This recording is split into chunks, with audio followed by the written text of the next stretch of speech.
Good morning, everyone. Last time we have discussed about the properties of colloids. Now moving forward, uh, as you know, guys, solution has two components: solute and solvent. Solute and solvent ये दोनों मिलकर solution बनाते हैं। लेकिन जब हम colloids की बात करते हैं तो कॉलॉइड्स के अंदर जो आपका सॉल्यूट होता है, सॉल्यूट उसको कहा जाता है डिस्पर्स्ड फेज, एंड जो मीडियम होता है जो सॉल्वेंट होता है उसको कहा जाता है डिस्पर्सिंग मीडियम। यहाँ पर जो डिस्पर्स पार्टिकल, मतलब अगर हमने इंक का सॉल्यूशन बनाया था, मतलब कि इंक का मिक्सचर बनाया था विद वाटर, तो इंक जो होगा वो हमारे लिए कहा जाएगा dispersed phase, whereas water is known as the dispersing medium. तो जैसे सॉल्यूशन के अंदर सॉल्यूट और सॉल्वेंट था, उसी तरह से कॉलॉइड के अंदर dispersed phase and dispersing medium होता है, and they are classified according to the state.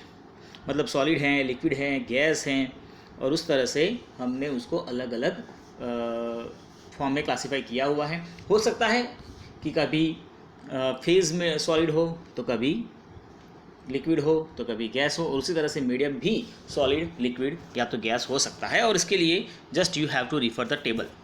अगर आप टेबल नंबर 2.1 जो आप देख रहे हैं, अगर उसके अकॉर्डिंग देखें तो आप देख सकते हैं the first column is given it for the phase and the second one for the medium. तो ये जो फेज़ है मतलब कि वो पार्टिकल्स जो मिक्स हो रहे हैं वो फेज़ में कंसिडर किया जाएगा। मीडियम मतलब जिसमें मिक्स हो रहे हैं वो मीडियम होगा, और उसके हिसाब से हमारे पास कुछ टाइप्स हैं एज वेल एज कुछ एग्जांपल्स भी दिए गए हैं जो ये शॉर्ट क्वेश्चन के लिए इंपॉर्टेंट पॉइंट हो सकता है।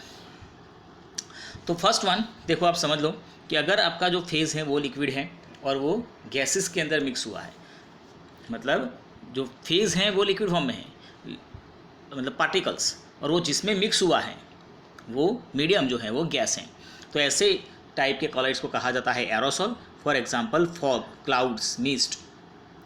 फॉग देखो उसमें क्या है, वाटर, फॉग, क्लाउड्स, मिस्ट, तीनों में क्या है, तो fine water droplets are present into the atmosphere, मतलब लिक्विड गैस में हुआ। सेकंड, सॉलिड इनटू गैस है, मतलब सॉलिड पार्टिकल्स हैं और वो अब गैस में है, it is also known as aerosol. For example smoke, धुआं देखो आप, तो स्मोक के अंदर क्या होता है, ऑटोमोबाइल एग्जॉस्ट, उसके अंदर कार्बन पार्टिकल्स होते हैं which are solid in form, और वो गैस के अंदर मिक्स हुए होते हैं, तो ये भी एरोसॉल टाइप का हुआ। Third is gas into liquid, gas है अब वो लिक्विड के अंदर है, ठीक है, उसको कहा जाता है फॉर्म। जैसे कि शेविंग क्रीम देख लो, शेविंग फॉर्म देख लो, तो उसके अंदर क्या होता है, लिक्विड के अंदर गैस फिल किया होता है। देन लिक्विड इनटू लिक्विड, मतलब दोनों लिक्विड हैं, यहाँ पर उसको कहा जाता है इमल्शन। फॉर एग्जांपल मिल्क है, फेस क्रीम है, तो उसके अंदर ये दोनों लिक्विड फॉर्म में होते हैं, इसको इमल्शन कहा जाता है। Then after solid into liquid, solid है वो लिक्विड में है, उसको कहा जाता है salt. For example milk of magnesia, mud, कीचड़ जो होता है उसमें देखो तो वो मिट्टी is the form of solid, और वो किस में है, पानी में, तो वो लिक्विड हुआ, तो solid into liquid. Then gas into solid, it is also known as the form gas into solid. तो ये जैसे आपने स्पंज देख लो, रबर देख लो, प्यूमाइस जो पत्थर होता है जो पानी में तैरते हैं वो पत्थर देख लो, तो वो सब सॉलिड के अंदर एयर फिल हुई थी है। दैन लिक्विड इनटू सॉलिड, तो ये हुआ जेल टाइप का, जैसे चीज़, बटर, जेली, ये। एंड देन आफ्टर लास्ट में सॉलिड इनटू सॉलिड, दोनों सॉलिड है, फेज भी और मीडियम भी। तो जैसे कि जेमस्टोन्स जो होते हैं, आपने इसको कलर अंदर होते हैं देखा देखें, तो different types of the colours, या तो आप कोई मार्बल देख लो तो उसके अंदर पैटर्न्स दिखाई देती हैं अलग अलग कलर की, due to the different types of the minerals present to that of solid, मतलब सॉलिड इनटू सॉलिड हो जाता है ये। तो ये कुछ हमारे पास कॉलॉइड्स के एग्जांपल्स थे। नाउ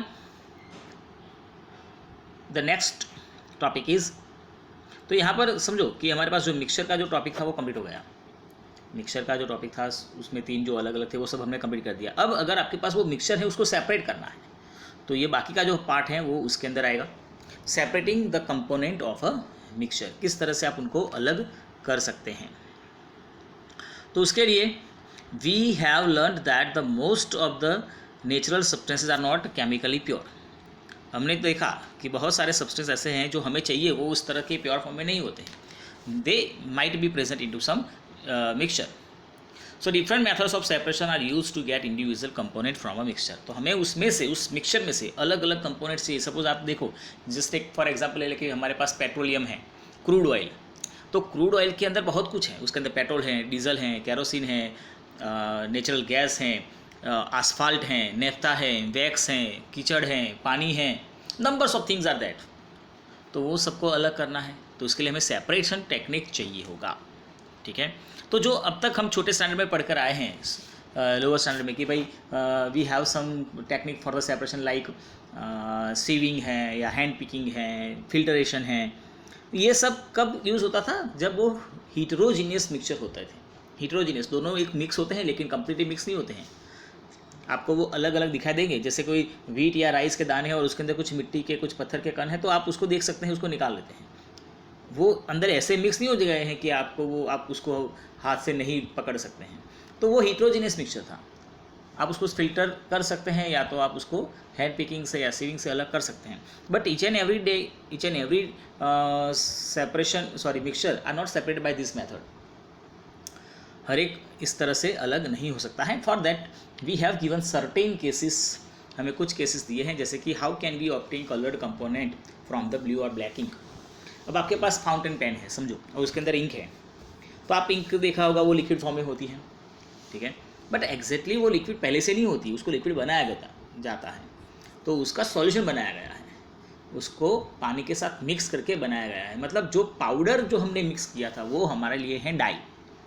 सपोज़ मैं आपको एग्जांपल दूं, जैसे कि आप कोई जेरोक्स मशीन देख लो या वो प्रिंटर होते हैं, तो प्रिंटर के अंदर कार्टेजेस होती हैं, कभी वो ख़त्म हो जाती हैं तो आप उसको रिफ़िल करवाते हैं, आप देखना, तो उसके अंदर वो ब्लैक कलर का पाउडर डालते हैं। वही ब्लैक कलर का पाउडर वो डाई कहलाती है, और उसी का लिक्विड फॉर्म, मतलब पानी के अंदर बनाया हुआ एक्वेस सॉल्यूशन, वही होता है आपकी पेन के अंदर। तो आपके पास जो इंक है, अगर उसमें से वो डाई अलग करनी है तो कैसे करें? तो this separation technique is based on the volatile matter and non volatile matter. देखो वॉलेटाइल मैटर क्या होता है, तो जो कोई भी ऐसा सब्सटेंस जो इजीली इवापोरेट हो जाए, वेपर में कन्वर्ट हो जाए, उसको कहा जाता है वॉलेटाइल मैटर। और ये जो नहीं कर सकता है वो होता है नॉन वॉलेटाइल मैटर। अब आपके पास इंक है, इंक के अंदर दो चीज़ हैं, एक है डाई, एक है water, and you know very well कि water is a volatile matter. Water जो है वो इजीली वेपर में कन्वर्ट हो सकता है, तो वो क्या हो गया आपके लिए वॉलेटाइल मैटर, तो वो चला जाएगा और पाउडर रह जाएगा। But you can not heat it directly on the flame. आप इंक को डायरेक्टली फ्लेम के ऊपर गर्म नहीं कर सकते हैं, वरना सब कुछ जल जाएगा। आपको वो इंक पाउडर जो है वो नहीं मिलेगा, आपको एक सॉलिड मटेरियल मिल जाएगा जो आपके कुछ काम में नहीं आएगा। हमें उसको इवापोरेट करवाना है, but very slowly, very carefully. तो हम क्या करेंगे, इसके अंदर जो इंक है उसको हम ले लेंगे एक वॉच ग्लास के अंदर। ये वॉच ग्लास जो हैं वो केमिकल लैब में अवेलेबल होते हैं, छोटी सी डिश आती है कांच की, उसके अंदर आप जो भी इंक का आपको सेपरेशन करना है वो ले लें। एक लेना है आपको बीकर, जिसके अंदर लेना है पानी, और उसको रख देना है आपको बर्नर के ऊपर। अब उस बीकर के ऊपर जो है टॉप में आपको रख देना है ये वॉच ग्लास। इससे होगा ये कि when the water is vaporized, the vapors comes upper inside which heats the watch glass. We do not have to heat the watch glass directly on the flame. हम डायरेक्टली उसको flame के ऊपर नहीं करेंगे, हम पानी को गर्म करेंगे। पानी से जो वेपर निकलेगी वो धीरे धीरे करके वॉच ग्लास को गर्म करेंगे, जिससे होगा ये कि जो इंक है वो गर्म तो होगी लेकिन वेरी स्लोली, अचानक से गर्म नहीं हो जाएगी, वो जल जाएगी नहीं।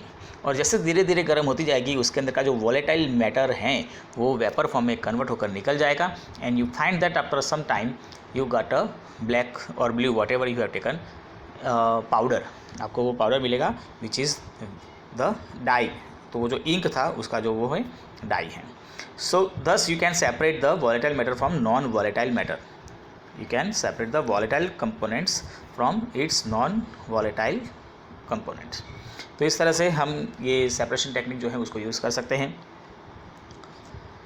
उसी तरह से एक और है, how can we separate the cream from milk. Centrifugation machine आपने अगर देखा है, नहीं देखा है तो मैं बता दूँ, सेंट्रीफ्यूज इस टेक्निक का नाम है। उसमें होता क्या है, ये टेक्निक का जो प्रिंसिपल ये है कि जब किसी भी चीज़ को आप गोल गोल घुमाते हैं तो जो हैवी पार्टिकल्स होते हैं वो बॉटम के ऊपर जमा होते हैं और जो लाइट पार्टिकल्स होते हैं वो सरफेस के ऊपर, यही प्रिंसिपल के ऊपर ये काम करता है। तो आप देखें आपके पास जैसे कि मिल्क है, दूध, तो दूध की बहुत सारी अलग अलग प्रोडक्ट्स हैं और दूध के भी अलग अलग टाइप के दूध आते हैं, जैसे कि ये we have given like full cream milk, toned milk, low fat milk, ठीक है। तो ये सब मिल्क को सेपरेट करने के लिए ये टेक्निक्स डेयरीज़ के अंदर यूज़ होती हैं। डेयरी में ये सब टेक्निक्स जो है उसको यूज़ किया जाता है। आप देखो घर पे भी मैं बताऊँ आपको, जैसे मिक्सर जो होता है उसके अंदर जैसे आपने मलाई इकट्ठा की है और मलाई में से आपको बटर अलग करना है, तो सिंपल क्या करेंगे, तो जार के अंदर मलाई डाल के थोड़ा सा पानी डाल के आप उसको चर्न करेंगे। जैसे चर्न करते हैं मतलब गोल घुमाते हैं, जब हम घुमाते हैं तो जो लाइट पार्टिकल्स होंगे वो ऊपर की तरफ आ जाएंगे, हैवी पार्टिकल्स नीचे की तरफ रह जाएंगे। अब इसमें लाइट पार्टिकल्स कौन है, बटर। तो बटर देखना थोड़ी देर में वो ऊपर की तरफ फ्लोट करेगा, आपको उसको अलग करना नहीं पड़ेगा, you do not have to filter it. आप देखेंगे कि बटर अपने आप ऊपर आ जाता है, तो आप उसको उस ऊपर से कलेक्ट कर सकते हैं। तो ये होता है सेंट्रीफ्यूगेशन। कोई भी हैवी पार्टिकल्स जब होते हैं तो वो नीचे की तरफ बैठ जाते हैं, ये सेंट्रीपिटल फोर्स होता है, समझो, ये सेंट्रीपिटल फोर्स को कहा जाता है। जैसे आप देखो गोल गोल घूमते हैं, अगर दो बंदे सामने सामने हैं, एक दूसरे के हाथ पकड़कर गोल गोल घूमते हैं, तो आप देखेंगे कि ये पैरों की तरफ एक सेंटर में पैर की तरफ फोर्स लगता है, वो सेंट्रीपिटल फोर्स है, ठीक है। यही फोर्स यहाँ पर भी एप्लीकेबल होता है। और ये जो है उसको हम कहाँ कहाँ यूज़ करते हैं, तो it is use in the diagnostic laboratories for blood and urine test. Blood test जो होता है, ब्लड के अंदर सपोज़ कि आपके पास कितना हीमोग्लोबिन है आपके ब्लड के अंदर, वो जानना है तो ब्लड टेस्ट करवाएंगे। अब ब्लड जो होता है उसके अंदर जो आरबीसीज होते हैं, it is suspended into the plasma. आपका ब्लड रेड है लेकिन वो रेड आरबीसी की वजह से, तो RBCs are suspended into the liquid और वो लिक्विड का नाम है प्लाज्मा। तो अगर प्लाज्मा से आपको आरबीसी अलग करने हैं तो फिल्टर नहीं कर सकते हैं, they are very small in size, RBCs are very small. तो हम क्या करेंगे, उसको एक टेस्ट ट्यूब में लेकर उसको एक सेंट्रीफ्यूगेशन मशीन में रखा जाता है। सेंट्रीफ्यूगेशन मशीन बहुत स्पीड में रैपिडली गोल घूमेगा, जिसके अंदर टेस्ट ट्यूब भी घूमेगी और टेस्ट ट्यूब जैसे जैसे घूमेगी उसके अंदर के जो हैवी पार्टिकल्स हैं आरबीसी के, वो सब नीचे बैठ जाएंगे और इस तरह से डॉक्टर जो है वो अपना कैलकुलेशन करके आपको बताएंगे।